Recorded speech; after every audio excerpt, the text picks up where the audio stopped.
कभी ऐसा हुआ है कि एक लंबी रिपोर्ट लिख रहे हों जिसमें ढेर सारे सोर्सेज हों और बिल्कुल आखिर में जाकर पता चले कि पूरी बिब्लियोग्राफी ही गड़बड़ है। आज हम वर्ड के रेफरेंसेस टैब में छिपे कुछ ऐसे टाइम सेविंग सीक्रेट्स को जानेंगे जो इस सारे क्योस को बिल्कुल ऑर्गेनाइज क्लैरिटी में बदल देंगे। हम सब ने ये महसूस किया है, बस स्क्रॉल करते जाना, ये समझने की कोशिश करना कि कौन सी चीज़ कहाँ है, और ऐसा लगना कि लिखने वाला और पढ़ने वाला दोनों ही कहीं खो गए हैं। पर क्या हो अगर इस फ्रस्ट्रेशन से बचने का एक बहुत आसान तरीका हो? सॉल्यूशन बिल्कुल हमारी आंखों के सामने ही छिपा है। References tab. ये समझिए कि डॉक्यूमेंट फॉर्मेटिंग के जो सबसे ज्यादा टाइम कंज्यूमिंग हिस्से हैं ना, उन्हें ऑटोमेट करने के लिए ये एक सीक्रेट वेपन की तरह है। तो हमारा प्लान ये है, हम शुरुआत करेंगे डॉक्यूमेंट के लिए एक रोड मैप बनाने से, फिर फुटनोट्स और एंड नोट्स में क्या फ़र्क है ये समझेंगे, उसके बाद सोर्सेज को साइट करना सीखेंगे और आखिर में इसे एक प्रोफेशनल टच देंगे। तो चलिए शुरू करते हैं। तो पढ़ने वालों को एक क्लियर रोड मैप कैसे दिया जाए? जवाब है एक dynamic automatic tables of content. चलिए देखते हैं इसे बनाना कितना आसान है। देखिए, प्रोसेस बहुत सीधा सा है। सबसे पहले हेडिंग्स को स्टाइल करना होगा। ये बहुत ज़रूरी है क्योंकि वर्ड इन्हीं स्टाइल से समझता है कि टेबल ऑफ कंटेंट्स में क्या क्या डालना है।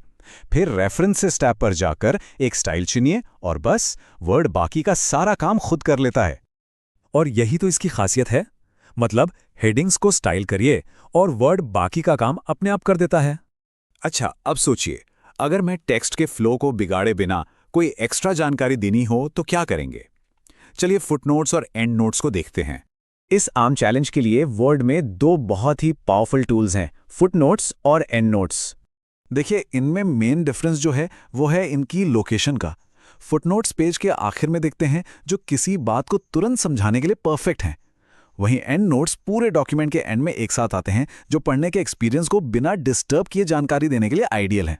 किसी भी अच्छे डॉक्यूमेंट की जान होते हैं क्रेडिबल सोर्सेस, लेकिन साइटेशंस और बिब्लियोग्राफी को मैन्युअली मैनेज करना एक बहुत बड़ा सिरदर्द बन सकता है।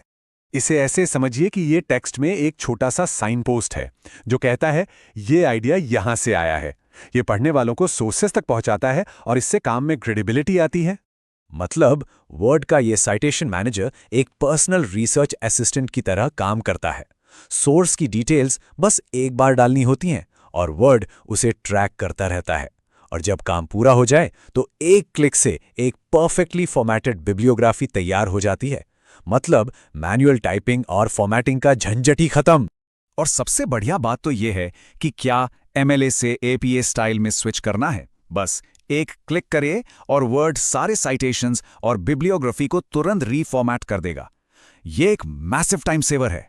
तो चलिए अब इन सब पावरफुल टूल्स को एक साथ देखते हैं, कैसे एक मेसी ड्राफ्ट एक स्ट्रक्चर्ड, क्लियर और क्रेडिबल डॉक्यूमेंट में बदल गया।